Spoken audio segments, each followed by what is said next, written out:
So, actually, for being a Nazi, Elon is the biggest Jew I've ever seen. How else did he amass that money? He won't spend it. So quit trying to be like Elon there. Everybody's fancy. Oh, one day I'm going to be Elon. I'm not going to spend my money. Well, you'd have to like convince the Saudis to back in a couple other countries, and pretty difficult to do. They already got Elon out there. Maybe if you're younger, in your 20s, they might look you over and think, "Well, do we want this man to be our man?" So the reality is this: all joking aside, it is patriotic to give your employees a raise. Well, you want to give more power to socialists? Go ahead and be a Jew. Again, so N-word rich and be a Jew. Do you see what they do? The two ways that you can spend money the wrong way: being N-word rich or be a Jew. They would say I'm N-word rich, but I don't really have money, so I spend a lot of money trying to just help the world. Again, yeah, I enjoy some things, but not much. so, uh, so again, the idea is just to spend some of your money. That's patriotic. You're taking part in the economy. Again, once upon a time, you didn't have to tell people this. So spend some of your money, give some of your employees a raise. Trump's trying to help you out, so you should try to help the economy out, and then help. Again, nothing against social programs, but socialism doesn't work without capitalism, and capitalism doesn't work without social programs. It can only go so far. I brought this up for many years now. I don't know if you were blocked from it. You may even be blocked from it now. It's not my worry. I do my work, and they'll go to hell if they block it. Some of them are already in hell.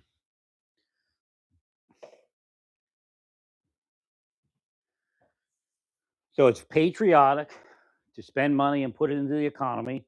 It's patriotic to give your employees a raise. And you actually, a lot of people are into fighting socialism. That's one of the ways to fight socialism: give your employees a raise, even if it's only like $1 an hour or something, or even 50 cents an hour. Give them something out of the blue.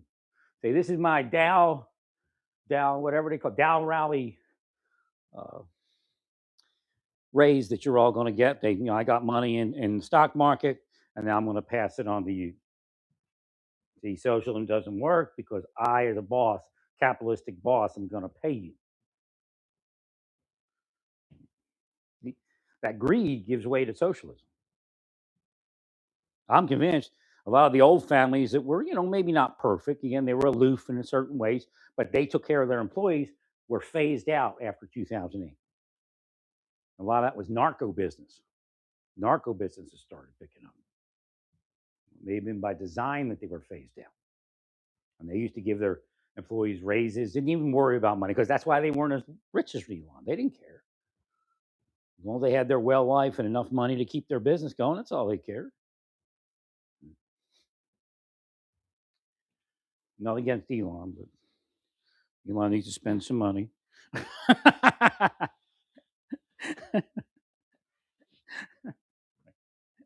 Again, so when if Elon spends some money, that's a big economy thing, right? Of course, he's just our favorite person to hate, so we put him in there.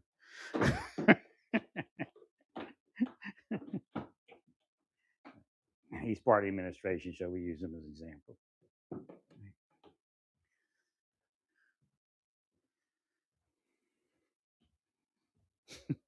Someone said, actually, if you bash Elon, I'll give you money.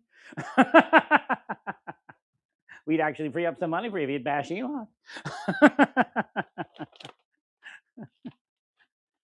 So again, that's the idea. It's patriotic to spend money. It's not patriotic. You give power to socialism if you're greedy, because you're not taking part in economy. You're just taking out of the economy and not putting back in. So spend a little money, give your employees a raise, and we shall be saved. Again, Hashem has given me the authorization to reinstitute the term "we shall be saved." Now, okay, because we were off of sports, stealing his trash. No, that's not it. That's how they do it. Like everything is related to what they're doing. Like nothing. Like the only reason he doesn't rape children is because we're here. No, I don't think so. They even once like agents, will send projections because they can't say anything, can't come up and talk to me, so they send projections. And they say they actually said to us, "You know why he doesn't commit a crime? He's afraid of being arrested." And they're like, oh, really? Like there's something wrong with me because I don't commit a crime because I'm afraid of being arrested. I don't commit a crime because I don't commit crimes, but they were like, well, I think that's really how it works.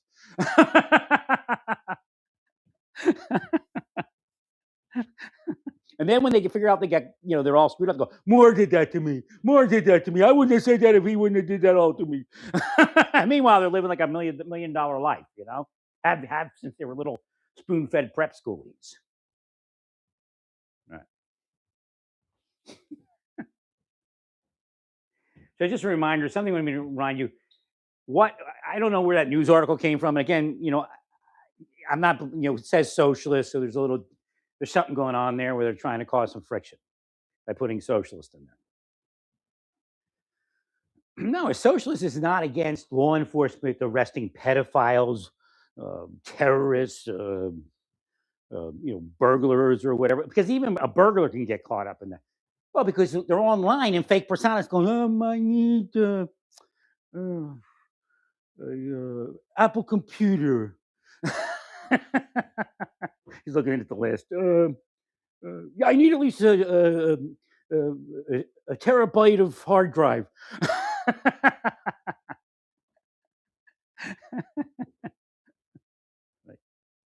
So again, it's very important that program continues.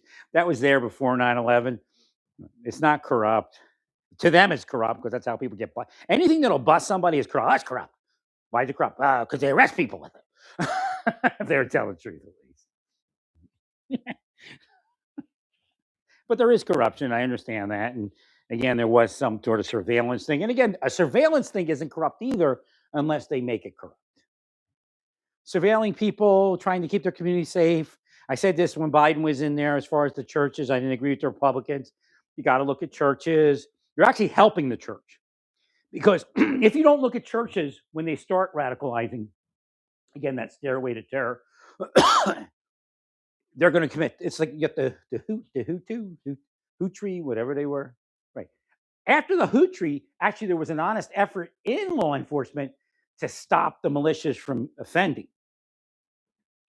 They developed the system to deter them.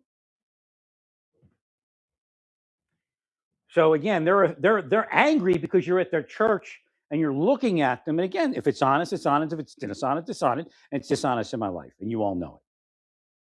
So again, don't try to put something on me on my life. It's not about me. It's about all of you. That's why I'm here. By the grace of God, by the power of Hashem, by Allah's mercy, by Krishna's benevolence.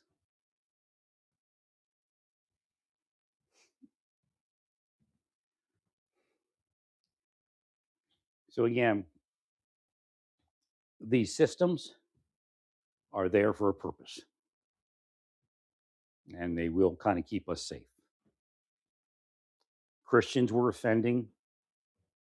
They came in, had to arrest them. After that, you didn't see it. Is it because it deterred on its own? No. It's because we developed the system to watch churches to know when something started going wrong, and then we'd go into the church and let them know we were there. Not even, maybe even talking to them. They don't even know we were there. No, they know we're there. I say we as a general law enforcement thing. Well, because we stopped them. So the mosque, there was probably some corruption. When I went to New York, they were hating Islamic people, and that was like 2004. Hashem was like, you got to go to New York. You got to stay with the ethnic people. They're willing them to terrorism because I learned about the will. I learned about spells, curses. And he goes, if you don't go to New York and do this, it's going to be horrible.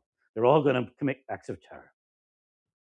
So I went up to New York City with an angel army, a spiritual angel army. We started healing it.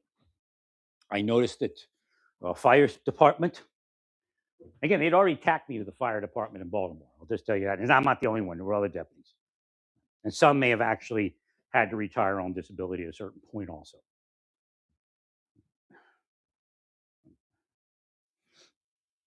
So the fire department, one, there was an Islamic store. Hashem's like, and this, how did I get to this Islamic store? Of all the Islamic stores in New York. Hashem, I don't know where I looked it up on the internet somewhere. I said, I'm going to the Islamic store. I'm going to buy some food, some Islamic food or Arabic food, halal store. And I buy some music while I'm there. So I can play the music when I'm driving around Islamic neighborhoods healing people. They don't panic as much, because I got American flags on my vehicle and stuff like that. Again, I don't want them to panic. They had actually wired the American flag to be hated by Arabic people. This is what they were doing. See, this is the corruption. So then, although there are people that are actually on the other side that picked up on that and got them to hate the nation and hate the flag and hate white people and just expanded on it. So again, don't do it if you're conservative. Doesn't pay. So I went to the store. I'm like, where's the store? And then I noticed there was a fire truck parked in front of the store. It had a fence around it, like a hasty fence. They were disrespecting the Islamic store. Because, 9/11 probably told them to do it, but, that's why 9/11 happened to begin with. And I said this back then, too. So I went in. I bought Metadul Dates. I bought this CD. I wish I knew who the guy was and what. I know the song. I knew the song. I have it somewhere. I'm sure I have it written somewhere. But we drove around and we played it. And I think it was a love song or something. Like, there's a lot of Arabic. It's not weird. In Arabic, have a lot of the songs are this long lost love kind of thing, or looking for love kind of thing. I'm sure Hashem was trying to get me married to somebody. So I drew through the community, playing that music, healing the people. But at that point, I realized there was corrupt use of some of the process. I'd already knew that. And at that point, I knew that.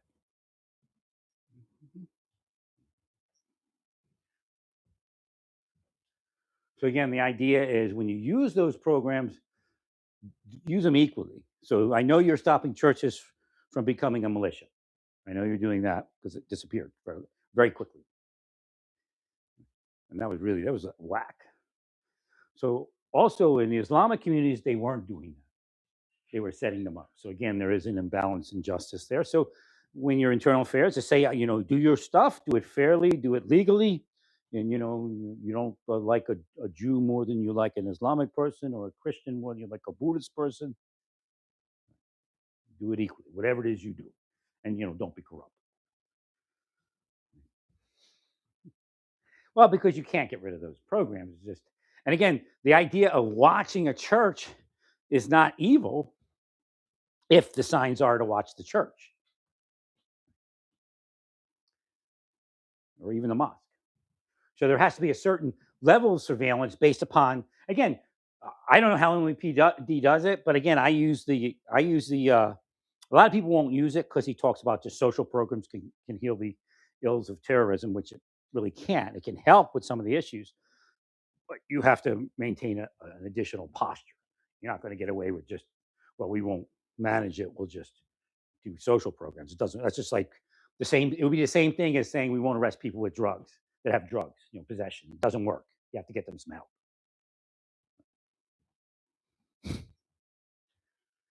So you could tell, you could sit down with the mayor and the mayor's office, say, this is how we do it. You show them your system and explain it's fair. So when a religious society, and it doesn't matter if it's a religious society. Again, it's not that it's a religious society. This could be a sewing club, a bridge club, a VFW post, a crew that hangs out at 7-Eleven. If they start showing certain uh, behaviors, then we need to go in and we need to adjust a few things.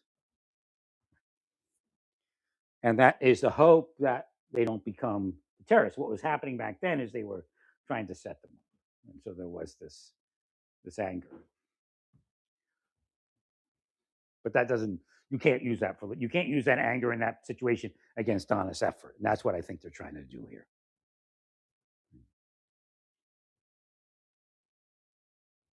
Right? If I was the mayor, I'd tell them, look, we don't want to arrest terrorists. We want no terrorists, but we don't want to. We're not telling you not to arrest terrorists, but your goal is to. Because again, in law enforcement, the goal is to arrest somebody so you look famous. Oh, I've had 10 arrests this month. The other officer, he talked to 10 people. He talked 10 people out of crime, and he looks like shit, right?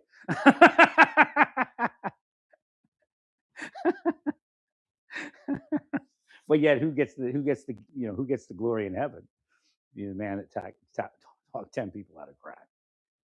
Right. So we want to develop that actual system. That's probably the way it used to work. I talk about the FBI case in Wichita, Kansas. Right. They arrested a man that really is having psychological issues. Working in an airport, he came up with some terrorism thing, but again, he's not a terrorist. Would never be. He had a son available. He just had surgery. I don't remember what it was, stent or something. And I don't think that case should have went to anything other than, "Hey, son, come get your father. He's loony." I don't know. You see if you can put him in the hospital. Could be the medication he was on. So again, these are the type of things that we want to do as a nation. We don't want to be a prison nation, and we don't want not to arrest people that need to be arrested, but we want to make it so people shouldn't be arrested. And again, people that are in possession of narcotics should receive help from the system to not be on narcotics. And putting them in jail is not going to do that. Leaving them on the streets not going to do that.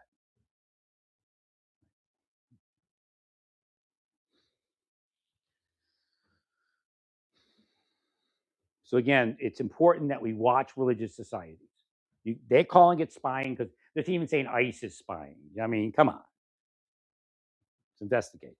Now, if they're spying, they're spying. If they're not, they're not. So again, I do agree that there is a point where it could be spying, but generally not.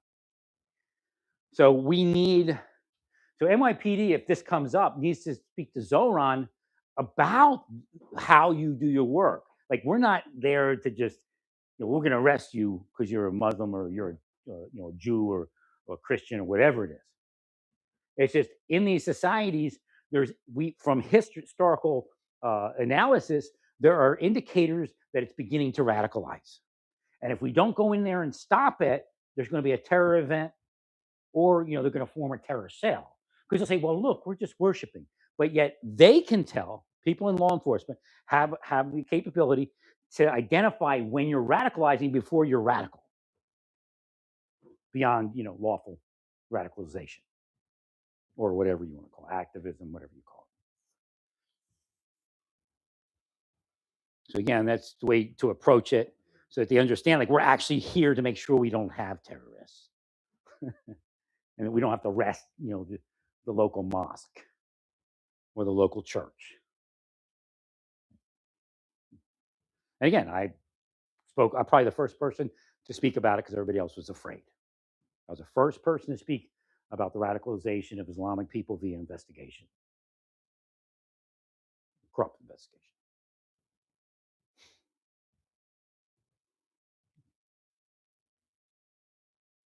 About 2004, I guess. Now, I wasn't online at that point. I was in the community speaking on.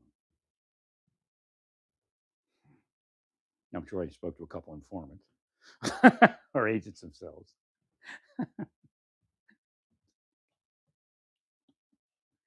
you, Larry.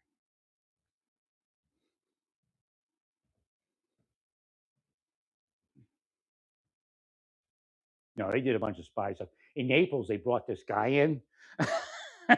Like I would wear a do rag, just a regular do rag. Like what's that guy's name?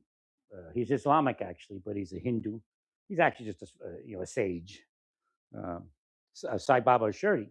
So I was wearing that before he was, or before I saw him, should I say? So Hashem told me this is what Abraham wears. Go ahead and wear it. This is what Abraham wore. It's just a black rag that I tied like a do rag. And so I'm in Naples, and they're trying to do everything they can to cause me to be a criminal and to be outside the norm of everyone else. Which it's not difficult in Naples. They're all wackos and drug dealers and fraudsters, and I'm going to steal from the system, by cursing my neighbor or doing my neighbor dirty. But they bring this Arabic dude, looking dude. He's probably a CIA operative.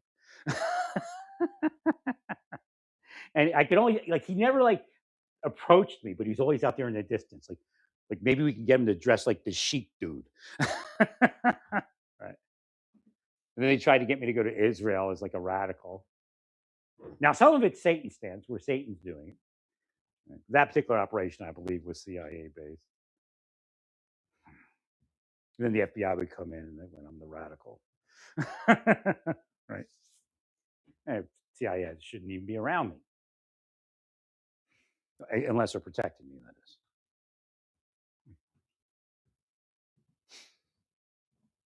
As their king. Actually, we now have Queen Tulsi. She'll have one. So again, as you can see by what Tulsi and the lawyers wrote, that it was a different story than what they were trying to portray. That none of that information should have hit anything. Right. I mean, you can, like she said, you can say that there's something going on, but you can't say what it is.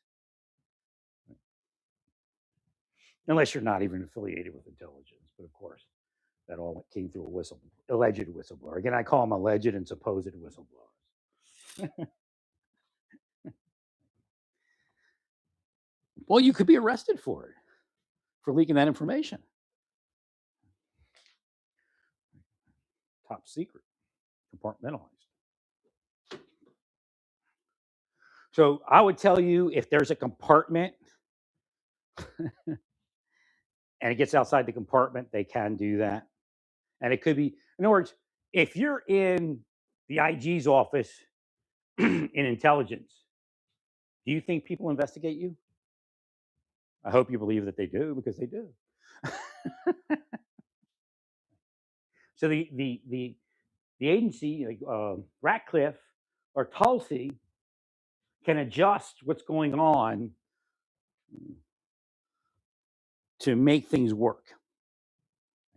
The Office of the President's information is not to be where it was. And we don't know where it went. Nobody that's in it doesn't. The people in the House are not required to know that. They don't get privileged to know every investigation so they can gab it to their media buddies, or gab it to even the Russians, for all we know, through some secret communication thing they developed over the last 20 years. And then all of a sudden their stocks rise.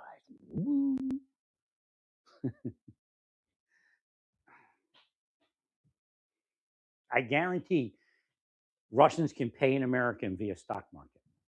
They know if they find out who they're recruiting and who's doing their work, they get not they very easily Russians can get your stock portfolio very easy. And then they go, you do something they want you to do, and they pick 3 of your stocks and they buy a bunch of it with the KGB money. And then your money goes up.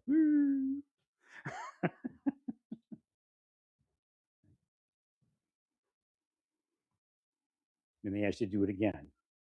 Now, next thing you know, you're a whistleblower, but it's all bullshit. You're a member of the media leaking alleged whistleblower, but you're actually a spy for Russia getting paid in the stock market.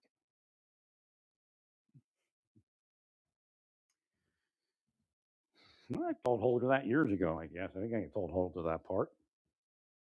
Surreptitious payment.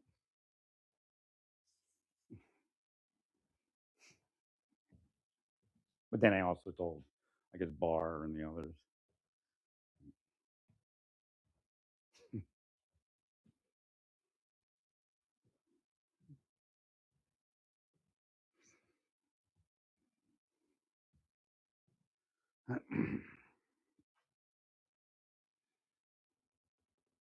So again, corrupt is corrupt and honest is honest, and they're allowed to hide actions around the president from everybody else in intelligence.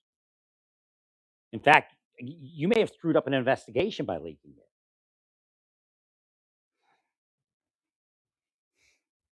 And again, that person that has ties to the president could have been under a spy attack and not know it. But then again, the president could have been moving through this person because it's the only way to do whatever it is they're trying to do. Reagan spoke with Russians, took down the wall. So how can we say that you can't talk to Russians? And I brought that up with Flynn.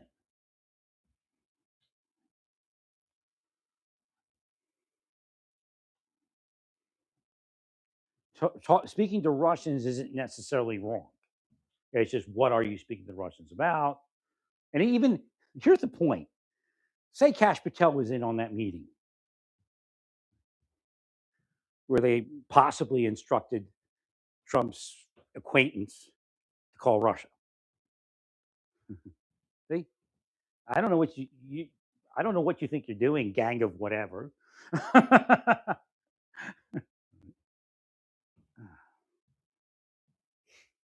That's why you don't say anything to the public about it.